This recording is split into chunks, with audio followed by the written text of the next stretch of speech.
साथियों, क्योंकि जिस लोगों को हार नहीं पची, जैसा ही मेरे को आप लोगों ने जिताया, उसके 10 दिन बाद ही मेरे को कोर्ट के केस में उलझा दिया, जिससे ये आदिवासियों की लड़ाई लड़ नहीं सके।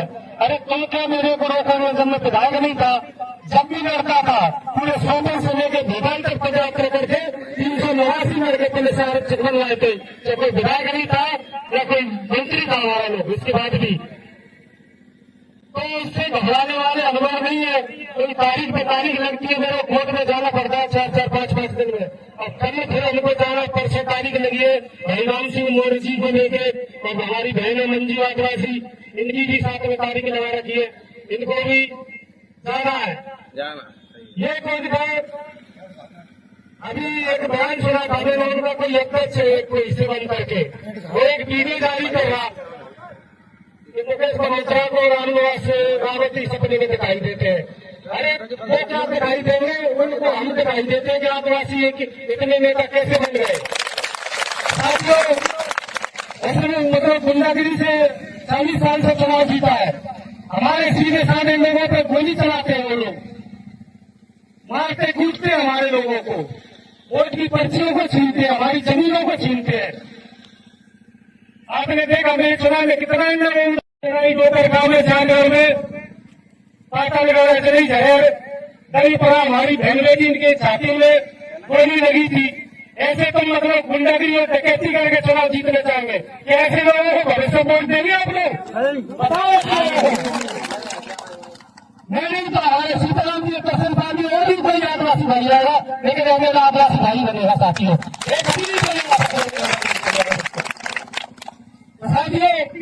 जो जमीन सरकारी है वो जमीन हमारी है। ये आपने जनता को धोखा दिया है, आपने उनके अपने अपराध छुपाए हैं। अपराध छुपाकर आप क्या साबित करना चाहते थे?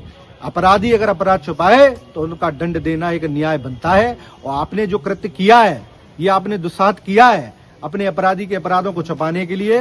उसके द्वारा तो आपको कोर्ट के द्वारा तो सजा मिलेगी और आप जीवन भर हमारे पूरे वीडियो के माध्यम से मैं विजयपुर विधायक श्री मुकेश मल्होत्रा को ये सीधा संदेश पहुंचाना चाहता हूं कि सपने की नींदों का तो मुझे नहीं पता, पर जीवन में श्री पूर्व मंत्री श्री रामनिवास रावत जी को आप हमेशा के लिए याद रखने वाले हो। आप सिर्फ और सिर्फ समाज की राजनीति करते हो, जबकि आप सर्व समाज के चुने हुए जनप्रतिनिधि हो। आपके द्वारा आए दिन सार्वजनिक मंचों पर सीधा सामाजिक संदेश हमेशा दिया जाता है, बल्कि आप सिर्फ सर्व समाज के जनप्रतिनिधि हो। आप सार्वजनिक मंचों पर एक भाषण देते हैं कि जो जमीन सरकारी है वो जमीन हमारी है। ये सिर्फ संदेश एक भड़काने का प्रयास है हमारी भोली वाली जनता को, जिससे ये जनता भड़के उपद्रव करे। ऐसा सामूहिक प्रयास किसी नेता द्वारा किया जाना, इसकी हम सार्वजनिक निंदा करते हैं। इस तरह का प्रयास किसी भी जनप्रतिनिधि द्वारा नहीं किया चाहिए। और मुकेश मल्होत्रा जी, आपके लिए मेरा सबसे पहला जवाब, आपने सबसे पहले विधानसभा में एक प्रश्न रखा था।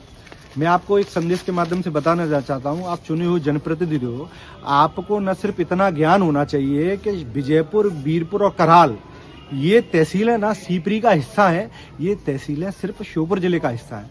विधानसभा के पटल में आपको सीधा और स्पष्ट जवाब विधानसभा के रूप में मिला हुआ है कि ये तीनों तहसीलें शिवपुरी का जवाब नहीं है, ये श्योपुर की है।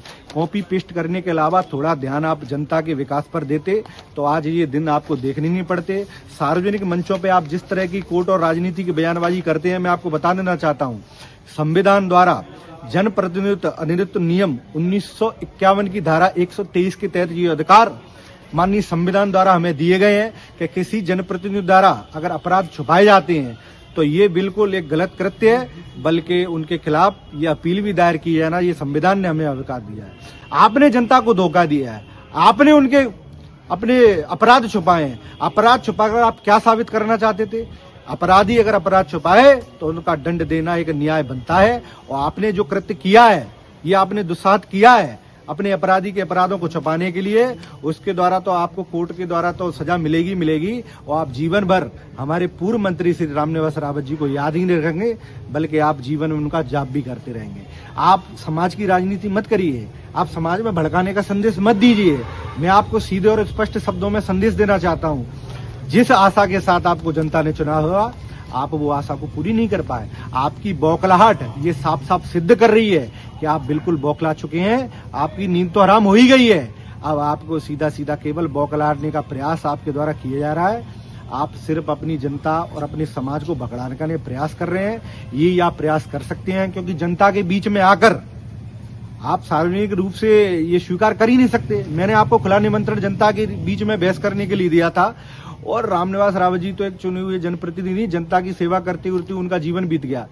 मैं उनका एक सिपाही, भारतीय जनता पार्टी का एक कार्यकर्ता मंडल अध्यक्ष ग्रुप में आपको खुली चुनौती पेश करता हूं कि आप कभी भी किसी भी सार्वजनिक मंच पर आकर मुझसे बहस करिए, मुझको बुलाइए, मैं आपको मुंह तोड़ जवाब देने के लिए तैयार हूं। धन्यवाद। जय हिंद, जय भारत।